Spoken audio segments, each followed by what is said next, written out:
Late again, Edgar. You know the bathroom is flooded and I needed you today. Look, it's been a long day. Doing what? This has been a common occurrence for weeks now.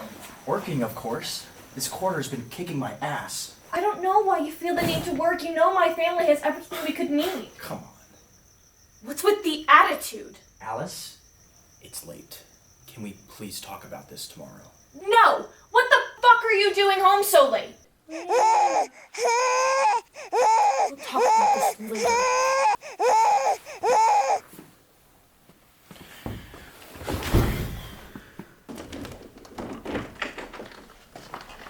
Hey, you.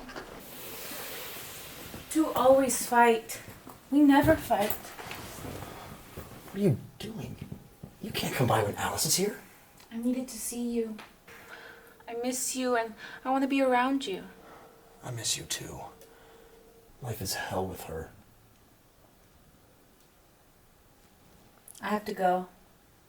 She's coming back.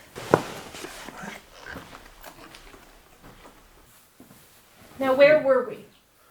Did you even know that our son was sick, or are you too busy worrying about your business? Hold on. Do not go there. You know how important my children are to me. Our. And do you think they would even care about how you feel? They know what to expect from someone like you.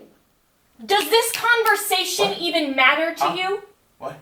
Are you fucking serious? I want to know what's going on with you right now!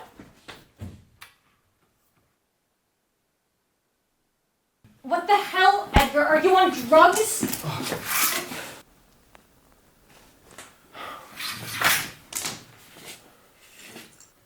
Are you gonna let her talk to you like that? You know I would never. Alice, I have been working like a fucking dog. And the least I would like when I get home is some peace and fucking quiet. You wouldn't even have a home if it weren't for me! Oh, don't even kid like that. That's so childish. What is going on with you? Oh, just tell her.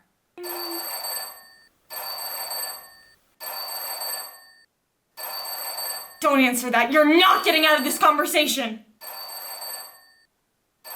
If you pick up that phone, I'm filing for divorce and you will lose everything! Except me? Listen to yourself. You would destroy our family over a fucking phone call? I want to know what you're doing. Oh, look at her. Poor thing. Stop fucking with me! What is wrong with you? It's none of your business! That you'll never see me or your children again! No, I love them more than anything! Even you! So stop being such a selfish bitch! Watch your tone!